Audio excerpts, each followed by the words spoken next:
오늘은 하나님 말씀 마태복음 3장 13절에서 17절을 찾으시고요. 마태복음 3장 13절에서 17절 말씀 찾으셔서 우리 하나님 말씀을 경외하는 마음으로 일어나셔서 교독하도록 하겠습니다. 마태복음 3장 13절 말씀 제가 먼저 읽습니다. 이때 예수께서 갈릴리로부터 요단에 이르러 요한에게 침례를 받으러 하시니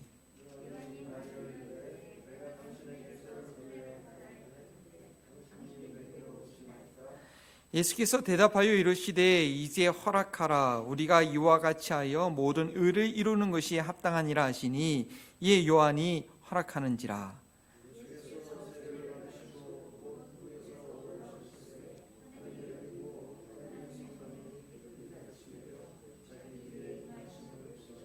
함께 읽겠습니다. 하늘로부터 소리가 있어 말씀하시되 이는 내 사랑하는 아들이요 내 기뻐하는 자라 하시니라. 아멘. 이는 살아계신 하나님의 말씀입니다. 내 자리에 앉아주시고요. 네, 감사합니다.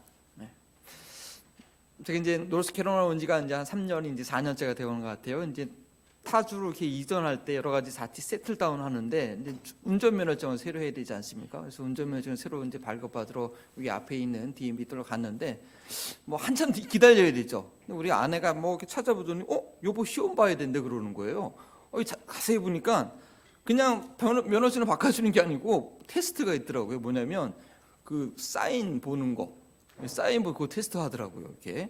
그렇지 뭐 준비 하나도 안 했는데 그래서 뭐 대기 시간이 좀 길어져가지고 거기 앉아서 이제 좀 봤어요. 근데 운전면허 표시판이라는 게 상식적인 수준에서 이 그림하고 내용이 매치가 되잖아요.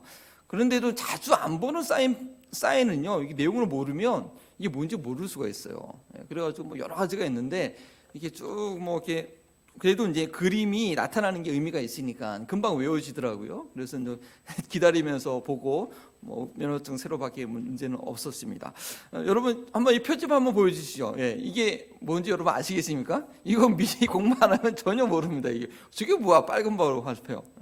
저게요 빨간 게 스탑 사인이고요. 앞에 있는 화살표가 앞에 저 스탑이 있으니까 좀 미리 속도 줄여서 준비하라는 그런 표시더라고요. 미리 봤고 메이크 센스 하니까 금방 할 수가 있었죠. 오늘 본문에는요 무슨 내용이 있습니까? 예수님께서 침례 받으시는 장면이 아주 선명하게 나옵니다. 그래서 오늘 말씀을 통해서 예수님은 왜 침례를 받으셨는가, 또 침례를 어떻게 받으셨는가, 침례 받은 후에 어떤 일이 일어났는가를 저희는 볼 수가 있죠.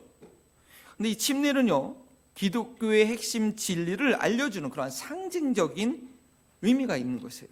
제가 오늘 처음부터 그림판을 보여드렸는데 오늘 설교 중에 뭐 보여드리는 그림이 좀 많을 것 같습니다. 오늘 말씀을 통해서 침례에 대한 분명한 이해와 우리가 적용을 할 수 있어야겠습니다.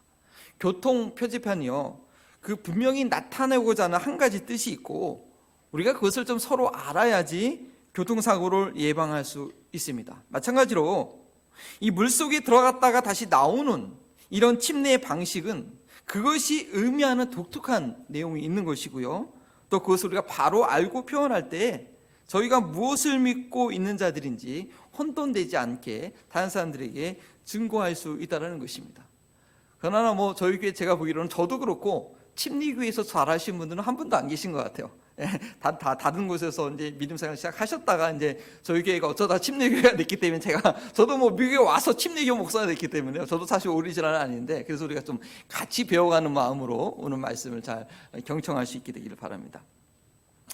먼저 침례의 의미에 대해서 말씀드립니다. 이렇게 하여 모든 의를, 침례의 의미가 뭔가? 어떤 우리가 표시를 이해하기 위해서는요, 그 표시가 무엇을 하기 위한 것인지, 그 표시만 보면 모르지만 이 표시가 무엇을 나타내기 위한지 그 내용을 알면 그 표시를 금방 이해할 수 있습니다. 우리 교토판을 금방 이해하는 것처럼요. 오늘 본문을 읽으시면서 예수님이 누군지 좀 교리적으로 정확하게 알고 계신 분들은 약간 떠오르는 질문이 있을 수 있습니다. 물론 생각 안 하실 수 있지만 어떤 질문을 가질 수 있어요. 왜 예수님께서 요한에게 침례를 받으셨는가? 이런 의문은 여러분들뿐 아니라 요한도 동일하게 가졌습니다. 요한이 베푼 침례는요, 요한이 회개하라고 선포했을 때 그 선포에 동의해서 자신의 죄악을 인정하는 이들이 요단강에 나와서 받은 그런 자신의 죄를 인정하는 그런 회개의 침례였습니다. 그렇다면 예수님께서도 자신의 죄악됨을 깨닫고 인정해서 이 갈릴리에서 지도 보십시오. 그래서 갈릴리에서 요단강, 보통 침례 요한이 세례준 장소가 저 베다니 이쪽이라고 보고 있는데 저렇게 먼 거리를 와서 이렇게 침례를 받으셨다는 것인가? 라고 우리는 질문하게 됩니다. 저희가 알고 믿기로는 예수님께서는 죄 없이 태어나셔서 죄 없는 삶을 사셨기 때문에 인류 가운데 유일하게 그 어느 누구도 감당하지 못할 모든 죄를 대속할 수 있는 유일한 구세주라고 지금 믿는데 예수님이 침례를 받으러 왔다. 이해가 안 되는 것이죠. 그래서 침례 요한이 14절에 이렇게 얘기를 합니다. 여러분 성경을 보시면 그렇게 나와 있죠. 내가 당신에게 침례를 받아야 될 텐데 당신이 내게로 오시나이까? 라고 물어보는 거예요. 침례 요한은 예수님을 보는 순간 누구인지 금방 알아봤습니다. 요한복음에 있는 말씀이죠. 온 세상 죄를 지고 가는 하나님의 어린 양이로다. 그렇게 선포하지 않습니까? 요한이 비록 다른 사람들에게 죄를 회개하고 하라고 이렇게 선포하고 침례를 주었지만 요한 자신도 역시 그리스도를 필요로 하는 죄인인 줄 알았기 때문에 내가 당신에게 침례를 받아야 되는데 라고 그렇게 얘기하고 있는 것입니다. 침례 요한의 선곡으로는 죄가 없으셔야 하는 그리스도가 자기가 베풀고 있는 이 회개의 침례의 자리를 바로 받으러 온다는 게 이치에 안 맞은 것이었죠. 여러분들은 어떻게 생각하십니까? 그러나 주님은 15절에 이렇게 말씀하십니다. 이적 허락하라. 우리가 이같이 하여 모든 의를 이루는 것이 합당하니라. 과연 침례가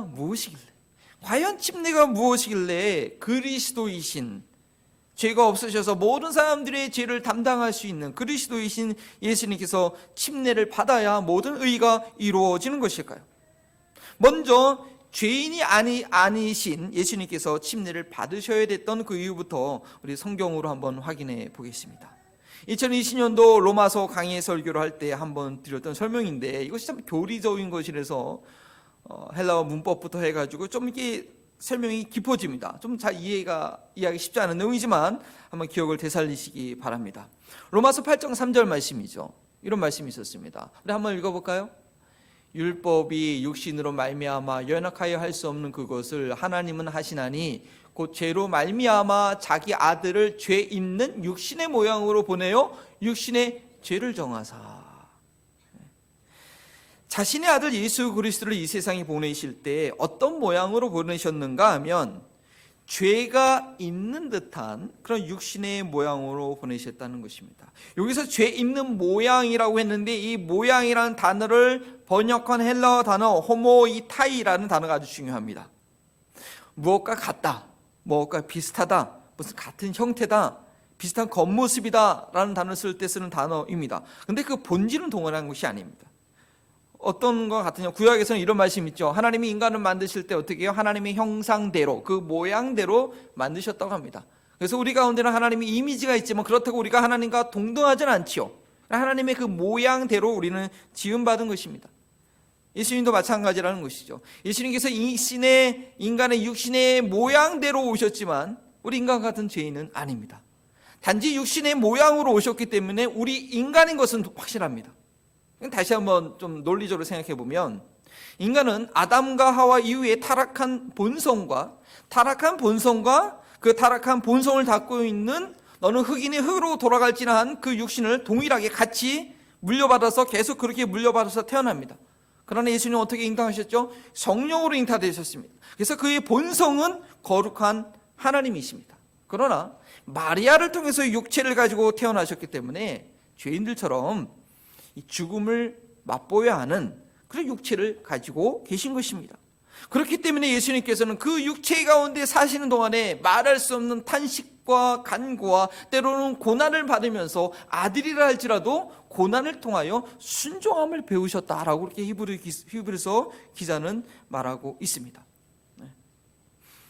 주님은 그 육체 가운데 사시면서 기도와 어려움을 통해서 하나님께 순종하는 삶을 배우시고 그것을 이루신 것입니다. 곧 죄 짓지 않는 삶에 승리하셨습니다.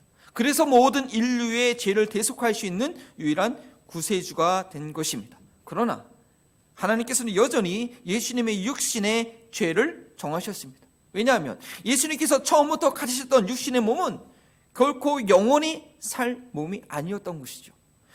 인간의 죄를 대신하여 죽으시고 부활하심으로 새로운 몸을 가지셔야 됐습니다. 그래서 예수님께서 부활하시기 전과 부활한 이후에 제자들을 대할 때 완전 다르죠. 벽도 통과하시고 순식간에 공간 이동도 하시죠. 그러나 그 예수님의 몸에는 창자국과 못자국은 그대로 남았습니다. 시편의 예언대로 그 육신은 우리처럼 썩지는 않았습니다. 그 상태로 새롭게 변화됐지만 처음에 마리아와 가졌던 그 육신과는 다른 몸이었던 것이죠. 그리고 예수님께서 죄인이 아니시지만 죄인들의 몸을 가지셔야 했던 이유가 설명한 성경 본문이 또 있습니다. 히브리서 2장 14절과 15절 말씀입니다. 우리 함께 읽어볼까요? 자녀들은 혈과 육에 속하였음에 그것 또한 같은 모양으로 혈과 육을 함께 지니심은 죽음을 통하여 죽음의 세력을 잡은 자 곧 마귀를 멸하시며 또 죽기를 무서워함으로 한평생 며 종로로 다는 모든 자들을 놓아주려 하심이니, 저희들이 우리 인간들이 혈과 육계에 속하여 이제 죽어야 될 운명 가운데 있으니까 이제 죽음을 누구나 두려워합니다. 그렇기 때문에 그게 죽음을 두려워하는 것이 사탄한테 매여 있는 거거든요, 사실은. 그래서 우리를 거기서 자유케 하시기 위해서 예수님도 또한 같은 모양으로 혈과 육을 가지셔서 그러니까 죽으셔야 되잖아요. 그 대신 죽으심으로 죽음의 권세를 가지고 있는 마귀를 멸하시기 위함이라는 거죠. 우리가 죽어야 될 존재로 그렇게 마귀에게 매였기 때문에 우리와 같은 존재가 돼서 그 마귀의 권세를 멸하셨다는 것입니다. 따라서 예수님께서 죄인들처럼 침례를 받으신 것은 죄인들과 같이 되셔서 죄인들의 완전한 대속 제물이 되기 위함입니다. 예수님께서 침례를 받으신 것은 자신의 죄를 씻기 위함이 아니라 죄인들을 위해서 그 자신의 몸이 죽어야 할 몸이라는 것을 보여주시는 것이죠. 침례원 당시에 죄인들이 물속에 들어간 것은 자신들의 죄를 씻는 의미가 있었겠지만 예수님께서 물속에 들어가신 것은 그의 죽으심을 의미하는 것입니다.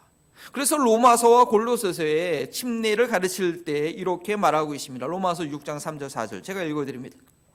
무릇 그리스도 예수와 합하여 침례를 받은 우리는 그의 죽으심과 합하여 침례를 받은 줄을 알지 못하느냐. 그러므로 우리가 그의 죽으심과 합하여 침례를 받음으로 그와 함께 장세되었나니. 로마서 말씀이고요. 골로새서는 똑같은 말씀입니다. 너희가 침례로 그리스도와 함께 장세되었다.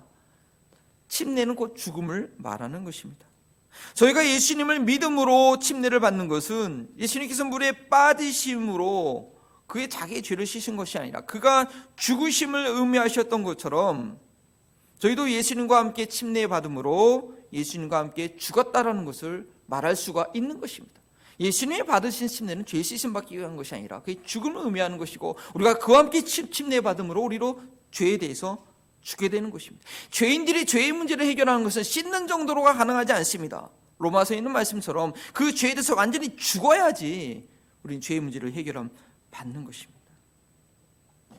침례는 죄를 씻는 것을 의미하지 않고 죄에 대해서 완전히 죽는 것을 말하는 것입니다.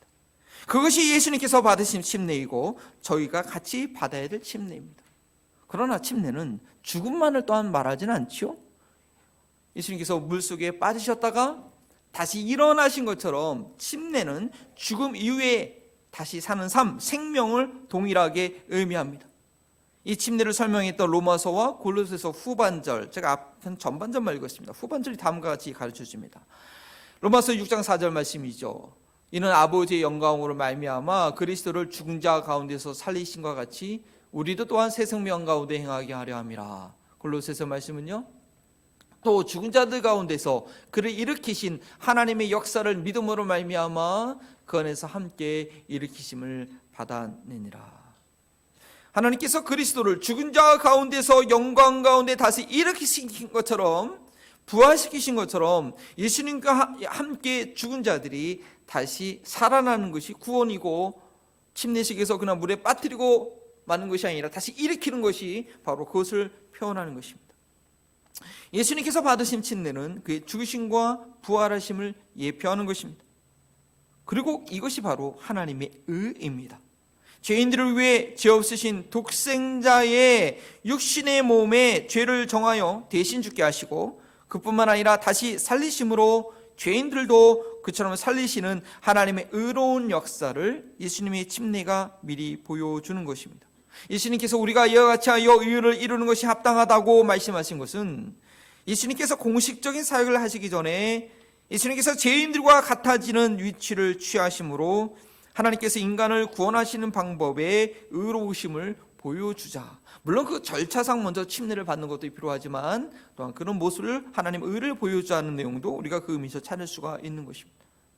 다시 한번 말씀드리건대, 당시에 죄인들이 침례에게 받았던 침례는 회개의 침례이지만, 예수님께서 받으신 침례는 앞으로 그가 받으실 십자가의 죽음과 죽음 가운데서 당차 다시 살리실 것을 보여주는 그런 예표가 된 것입니다.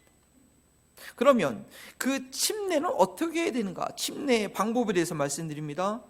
16절에 물에서 올라올세라는 말씀이 있죠.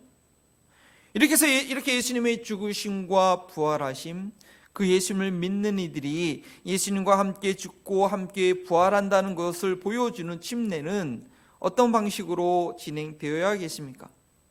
교통 표시가 말로 설명되지 않고 그림으로 되어 있는 이유는 운전하면서 그 상황을 한눈에 파악할 수 있도록 하기 위해서입니다. 따라서 그런 표시가 애매모호하면 안 되고요, 누구라도 저 표시는 그래 이거야 라고 동일하게 이해할 수 있도록 그것을 명확해야 됩니다.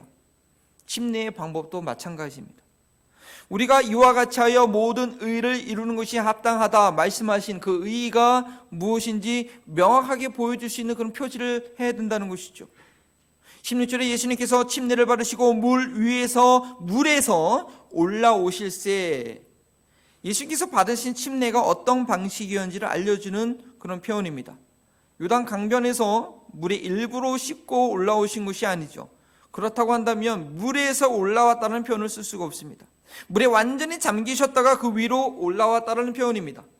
침례라고 번역한 헬라어 단어 밥티조라는 뜻 단어는 물에 잠긴다는 의미가 있습니다. 따라서 밥티조는 씻을 세례가 아니라 이 잠길 침자, 한자로 말하면 우리 한자 잘 아시는 분들 계시죠? 이 잠길 침자의 침례라고 번역한 것이 정확한 번역입니다. 그러나 아쉽게도 한글 성역이 번역되었을 때 당시 한국 초창기 교회는 대부분이 장로교 선교사님들과 감리교 선교사님들이 헌신해서 교회를 세웠기 때문에, 그 영향권 안에 있었기 때문에 장로교회와 감리교회에서 행하는 머리에 물을 뿌리는 세례의 방식을 반영해서 번역 자체를 밥티조를 침례가 아니고 세례라고 번역해서 오늘날 개역개성까지 여러분 읽으실 때마다 저는 침례라고 읽고 여러분들은 세례라고 읽고 헷갈려되는 이유가 바로 그렇습니다. 그래서 저희 교회에서는 침례 성경이 따로 있습니다. 그래서 많이 권장해 드리는데요, 영어 성경으로는 다 모든 성경이 베프티즘이라고 하고, 베티즘이라고 하면 그 단어의 뜻은 물에 잠겼는 것을 의미합니다. 그러나 저희는 예수님께서 사역을 시작하시면서 받으셨고, 또 제자들에게 마지막 명령으로 모든 종족을 제자 삼아 침례를 주라고 하신 명령이 제대로 된 방법으로 시행되기 위해서 의도적으로라도 이 침례라는 단어를 잊지 말아야 됩니다. 이건 한국 사람들에만 해당되는 내용입니다. 그 단어 번역이 세례로 번역되어 있기 때문에요. 침례라는 것은 예수님의 구세주로 믿음으로 예수님과 함께 죽고 그 이후로는 예수님과 함께 산다는 것을 의미하는 것이기 때문에 죽음과 삶을 나타내도록 물에 완전히 빠졌다가 다시 일어나는 방식으로 진행이 돼야 됩니다. 지난번 저희가 한번 침례식을 했죠. 그때 사진을 보니까 누군지는 말하지 않겠습니다. 제가 사진 가까이 보니까 완전히 빠져야 되는데 겁나가지고 손을 딱 잡고 있더라고요, 유리벽에. 이건 아닌데 완전히 빠져야 되거든요. 완전히 빠지는 것이 침례식이죠. 그래야 저희가 믿고 있는 바를 정확하게 드러내는 것입니다. 그러나 물에 완전히 빠졌다가 다시 일어나는 방식으로 해야지 내가 예수님과 함께 죽고 예수님께 다시 사는 것을 보장해 주는 것은 아닙니다. 비록 그분이 물에 빠지지 않고 손을 잡았지만 그래도 침례식이 무효가 되는 거 아닙니다. 그러한 방법은 우리의 믿음의 표현의 방식이지, 그 침례 의식이 자아를 죽이고 새 생명을 주는 것은 아닙니다. 그럼에도 불구하고 저희는 믿음의 바른 방식으로 표현하는 것이 참 중요합니다. 우리 소련의 공산 치하에 그리스도인들이 어떻게 믿었는지 시베리아의 불꽃이라는 그런 책 간증집이 있습니다. 저도 어렸을 때 읽은 기억이 있는데요. 그 내용을 보면 그리스도인들이 새로 개종한 이들에게 위험을 무릅쓰고 살을 에이는 그 추위를 감당하면서도 늦은 밤에 몰래 모든 사람들이 다 저 꽁꽁 얼어있는 강가에 가서 얼음을 깨고 그 차가운 물에 빠지는 저렇게 침례를 받는, 그것은 왜 그런가? 그것은 예수님과 함께 죽고 예수님과 함께 산다를 표현하는 방식이 바로 저런 방식이기 때문입니다. 예수님을 처음 믿는 이들에게 예수님을 믿는 것이 무엇을 의미하는지 바르게 그것을 각인시켜 주기 위해서 이 침례의 방법을 어떤 환경에서도 결코 포기하지 않는 것입니다. 여러분들 예배당에 이렇게 십자가를 뒤에 세우는 것도 어쩌면 마찬가지일 수 있습니다. 이 십자가 뭡니까? 만약에 로마 2000년 전에 로마 사람들이 와서 이거 보면 아주 끔찍할 겁니다. 왜냐하면 저거 나라에 대한 반역자, 끔찍한 살인자들을 고통스럽게 사형에 처하는 사형 형틀 아닙니까? 오늘날 누가 교회에 이렇게 사형하는 정기 의자 갖다 놓는 게 없잖아요. 예전에는 사형 형틀이었단 말이에요. 하지만 예수님께서 이 십자가에 달리심으로 하나님과 사람들과의 관계를 회복시키시고 또한 사람의 관계를 갈등도 해결하는 구원을 이루셨기 때문에 저희는 것을 사형 형태로 보지 않고 구원의 표시로 보는 것입니다. 예수님께서 십자가를 지심으로 이러한 구원의 역사가 일어나지 않았다면 이 뒤에 있는 십자가는 2000년 전에 사용했던 끔찍한 사형 형틀 골동품에 불과합니다. 그러나 예수님께서 달리신 이 십자가로 인하여 깨어졌던 모든 관계를 회복시키셨기 때문에 이 십자가가 우연인지 모르겠지만 위아래로 되게 길고요, 양 옆으로 이렇게 짧게 되어 있지 않습니까? 사람의 모습이 이렇게 되어 있으니까요, 달리기 위해서. 그래서 그러인지 바로 하나님과의 관계의 회복, 인간과의 인간의 관계의 회복을 시켰다는 그 구원의 결과의 상징으로 오늘날 저희는 이 십자가를 보는 것입니다. 결국 로마사의 사회 형태가 아니라 구원의 결과의 모습을 보여주는 그런 아주 기독교의 놀라운 상징이 되었고, 또 모든 그리스도인들이 사랑하고 또 이런 목걸이도 있지 않습니까? 또 갖고 다니는 그런 장식구가 되었습니다. 그런데 만일 저 십자가 모양이 양쪽이 뾰족해가지고 좀 갖고 다니기가 좀 불편하다라고 그래서 그 양쪽을 이렇게 구부리면 그 어떤 모양이 될까요? 보실까요? 양쪽을 구부리면 저런 모양이 되고 맙니다. 저렇게 되면 가지고 다니기는 편한 십자가라고 할 수 있지만 예수 그리스도의 구원의 결과를 누리고 있는 그리스도인들이 기독교를 나타내는 그런 상징은 되지 못합니다. 저러한 모양은 교회 건물에 세울 수 있는 표지가 아니라 이 법당에서나 볼 수 있는 그런 표지이죠. 저기 석가모니가 이렇게 참선을 할 때 밑에 있는 그 나뭇가지가 저렇게 됐다고 해서 저런 모양을 쓴다고 하더라고요. 저희는 십자가 사회 형틀이 어떤 결과를 가져왔는지 알고 믿기 때문에 십자가 그대로를 구원의 상징으로 상징합니다. 마찬가지로 물에 빠졌다가 다시 일어나는 침례 방식이 참 수고스럽고 거창스럽다 하더라도 다른 방식으로 바꾸지 않는 것입니다. 머리 위에 물을 3번 성부와 성자와 성이 뿌리는 세례 방식은 단순히 침례하는 것보다 편하기 때문에 채택된 것은 결코 아닙니다. 그것을 구원을 이해하는 신학의 차이에서 발생된 것이고 또 정치 사회적 그런 이해관계도 연루되어 있었습니다. 침례는 자신이 죄인이라는 것을 인정하고 예수 그리스도를 필요로 하는 그 믿음을 갖고 있을 때 그 온전히 예수님의 구세주로 고백한 이들에게 베풀어야 되는 것인데, 천주교회를 비롯해서 종교개혁의 초기의 교회들은 당시 전통에 따라서 유아들에게 세례를 주는 것을 지속했습니다.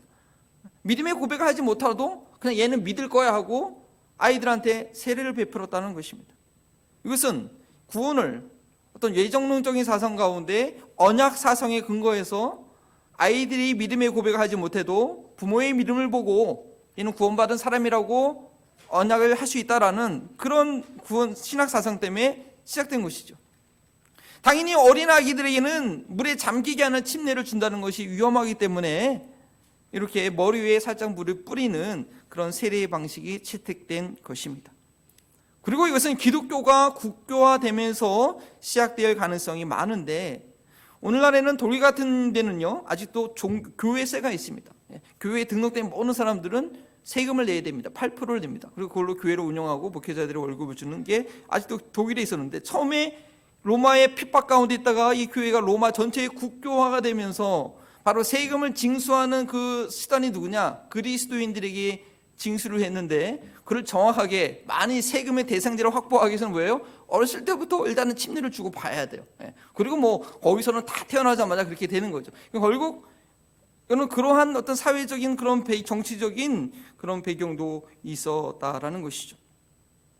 따라서 교회를 아주 철저하게 개혁하기 원했던 종교개혁의 후계들, 이 침례교도들은요, 교회와 국가, 당시만 해도 유럽은 교회와 국가가 일치되어 있었습니다. 천주교와 황제는 일치된 통치체제였죠.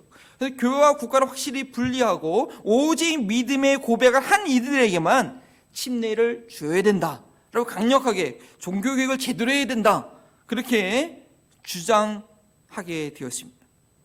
그래서 그 침례교회를 따로 형성하게 된, 국가에 소속되지 않은 믿는 사람들로 공통된 거듭남의 확신인 자들만 멤버로 확인하는 그런 침례교회가 형성되었던 것입니다.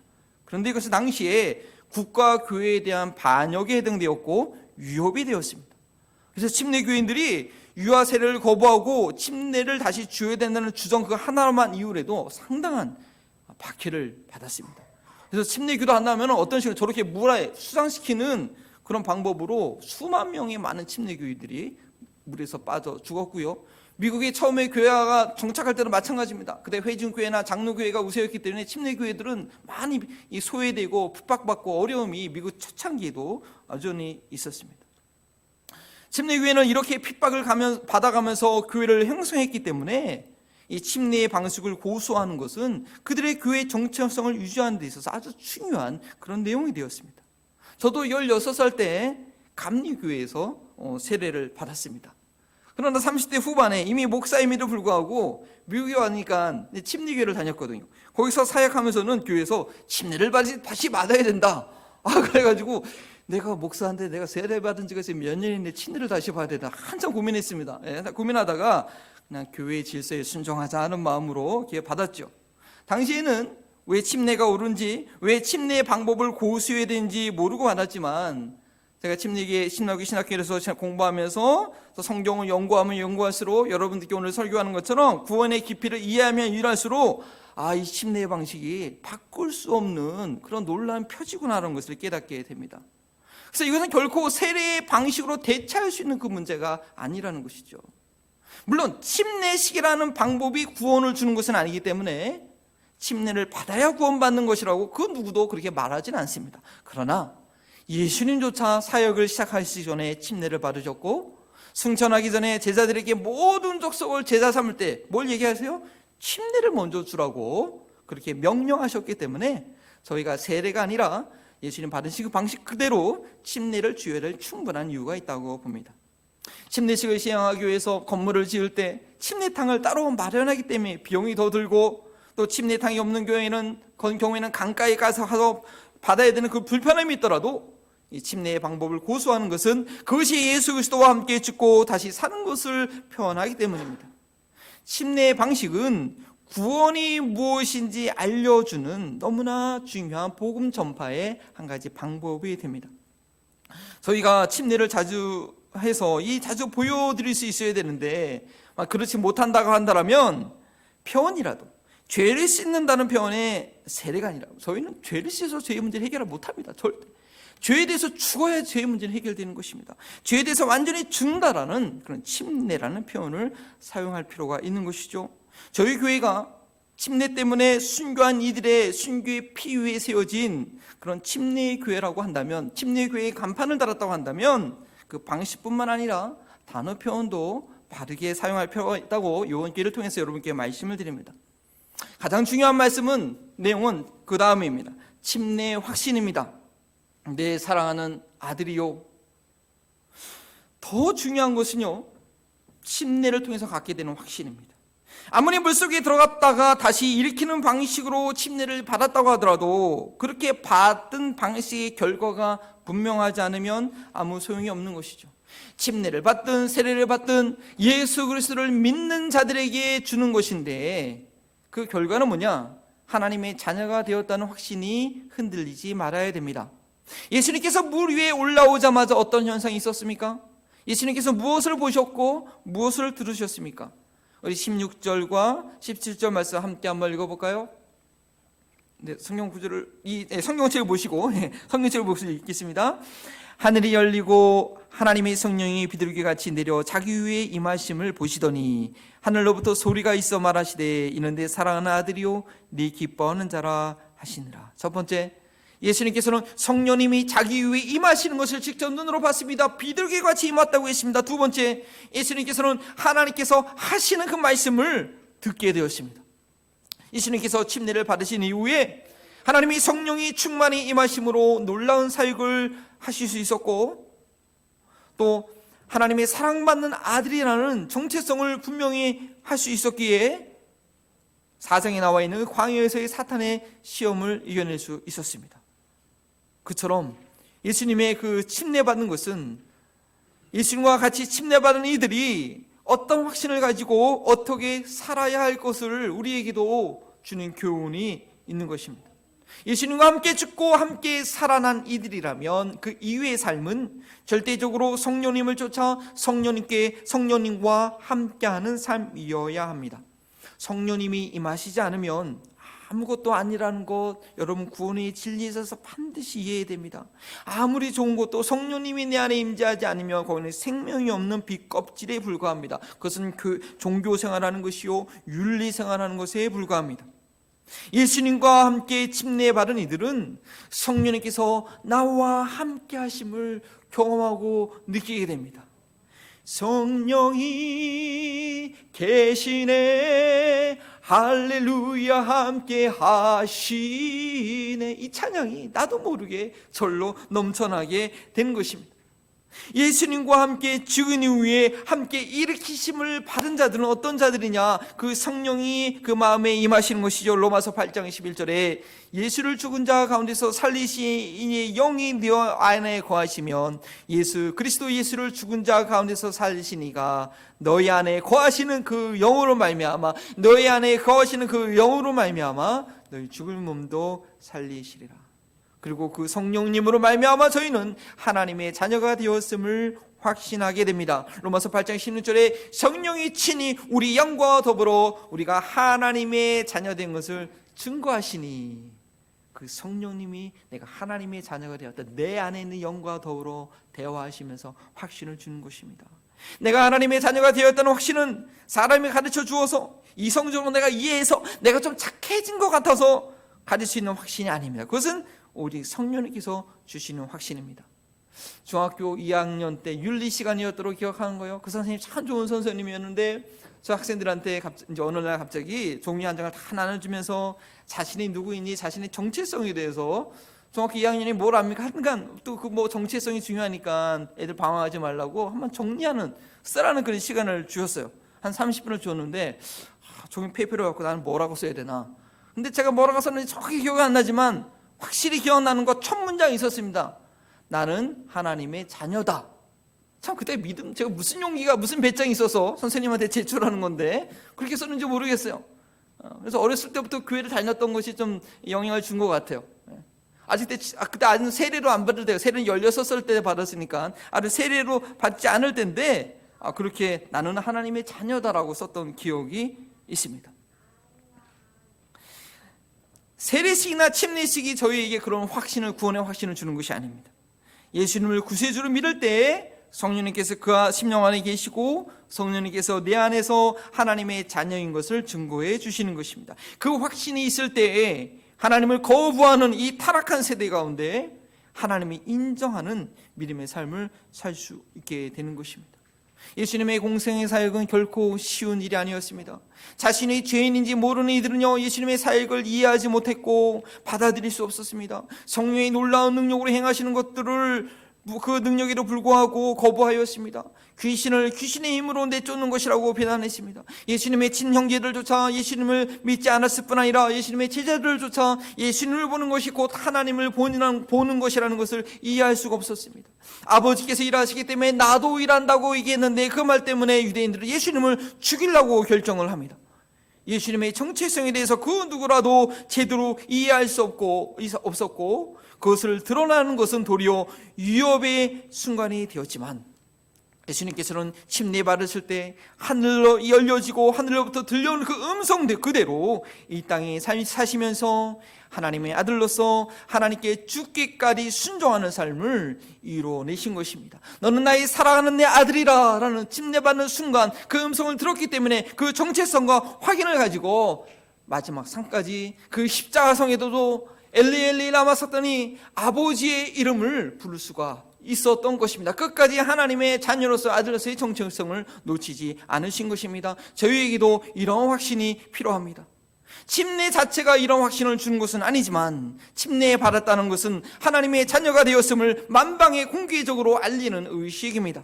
제 가운데 태어난 이 몸은 예수 그리스도와 함께 십자가에 못 박혀 죽었고, 예수님을 죽음에서 일으키신 하나님의 영이 내 안에 계심으로 인하여 그 부활의 생명 가운데 살아가게 됨을 공표하는 것입니다. 그 성령님이 내 안에서 나로 하여금 어떤 상황에서도, 어떤 좌절 가운데서도 하나님의 아들이라, 두려워하지 말라, 일어나다, 하나님의 아들이심을 계속해서 우리에게 확신을 주시고 그 확신으로 끝까지 살아갈 수 있는 힘을 주시는 것입니다. 본격적인 이 사역을 하시기 전에 침례를 받으시는 예수님께서는 성령의 임하심과 하나님의 아들로서의 확신이 있었기 때문에 그리스도로서의 그 공생의 사역을 성공적으로 마칠 수 있었던 것입니다. 예수님과 함께 침례받은 저희들도 마찬가지입니다. 무엇보다도 우리의 삶이 하나님의 인도하심을 받고 성령의 인도하심을 받고 그로 인하여서 내가 하나님의 자녀라는 확신이 있을 때에 이 땅 가운데서 하나님의 백성으로서 하나님 나라를 이뤄가는 삶을 완수할 수 있는 것입니다. 여러분, 침례의 의미가 무엇인지 마음에 새기셨습니까? 예수님과 함께 죽고 예수님과 함께 사는 것이 바로 침례입니다. 그것은 어떻게 표현될 수 있다고요? 예수님께서 받으셨던 것처럼 물에 완전히 빠졌다가 일어날 때 그 모습이 표현되는 것입니다. 그렇고 이렇게 예수님과 함께 침례를 받은 자들은 성령의 인도하심을 받고 하나님의 자녀라는 확신 가운데 이 땅 가운데서 주님의 나라를 이뤄가는 주님의 백성으로서의 삶을 살아가게 될 것입니다. 지난주에 주님께서 우리에게 성령과 불로 침례를 주신다고 하는데 그것과 같은 의미일 수 있습니다. 나의 삶을 인도하신 하나님, 성령 안에서 내게 계셔서 어떤 상황이라도 하나님의 자녀라고 여러분을 권면하시고 끝까지 인도해 주시기를 축원합니다. 우리 다 함께 일어나셔서 그런 확신을 가지고 함께 찬양 드립니다.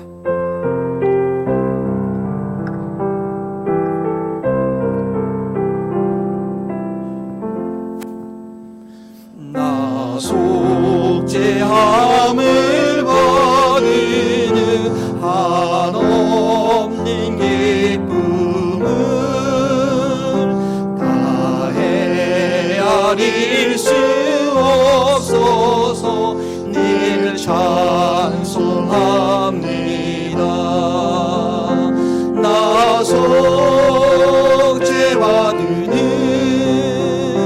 나 속죄받으는 주를 찬미하겠네. 나 속죄받으는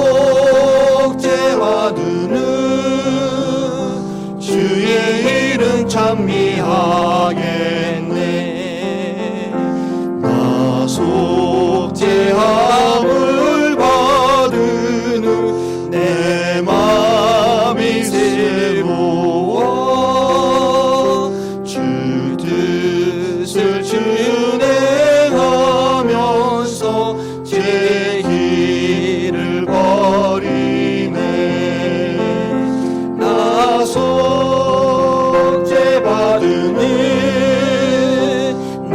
속죄받으는 주를 찬미하겠네. 나 속죄받으는 주의 이름 찬미하겠네. 나 속죄함을 받으는 성령이 오셔서 하나님 자녀 된 것을 고증하겠네. 원합니다. 나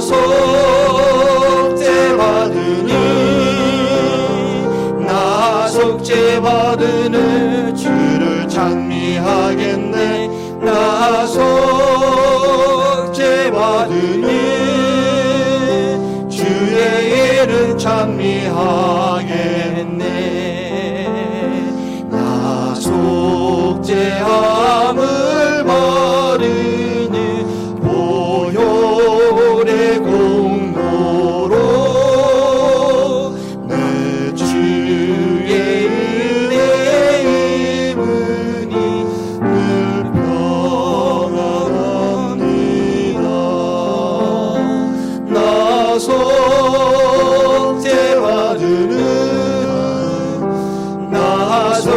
받으니 주를 찬미하겠네.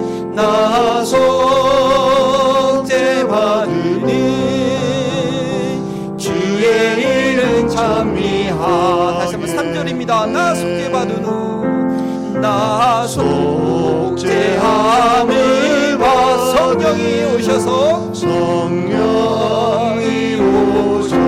하나님의 자녀된 것을 증거합니다.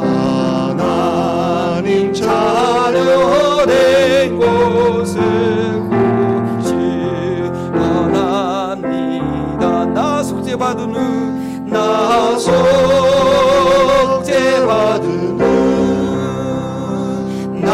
속죄 받으니 주를 찬미하겠네. 나 속죄 받으니 주의 이름 찬미하겠니.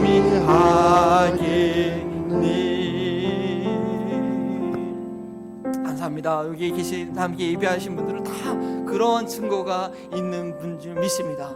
때로는 우리의 연약함을 인해서 성령의 인도하심에 순종하지 못할 때가 있고, 그러다 보니까 내가 하나님의 자녀인가, 하나님의 자녀로서 이렇게 살면 안 되지라고 생각하시면 됩니다.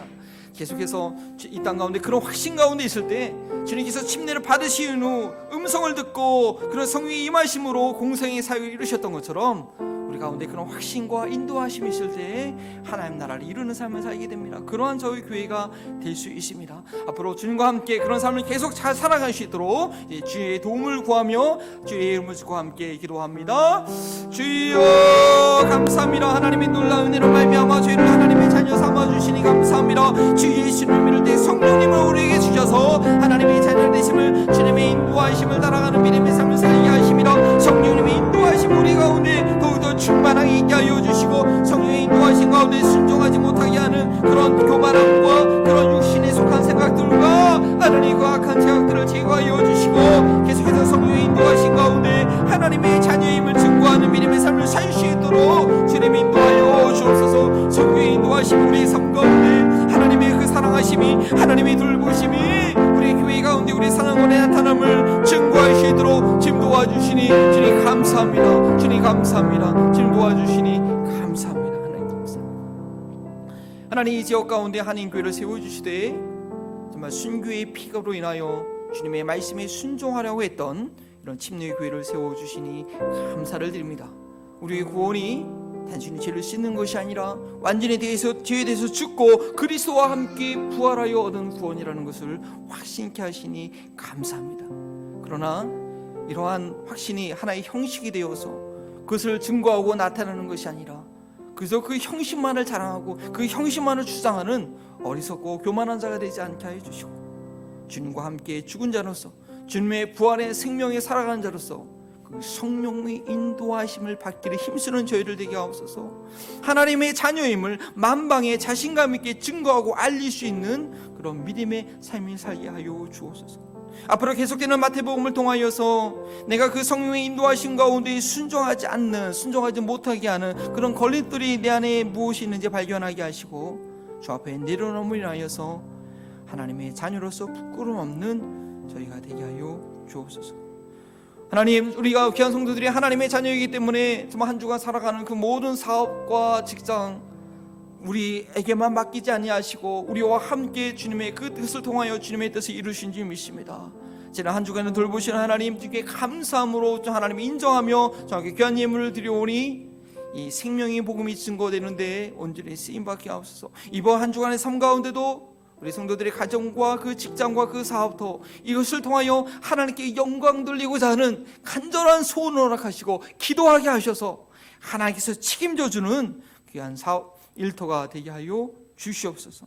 우리에게 예물을 받아주심을 감사하오며 예수 그리스도 이름으로 기도합니다.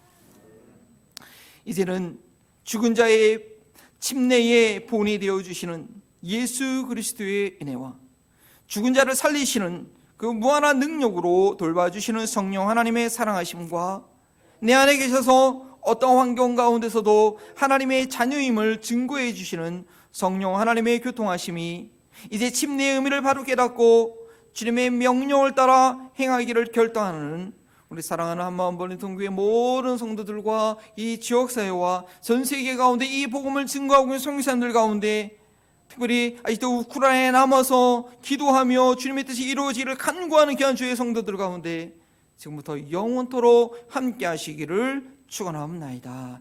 아멘.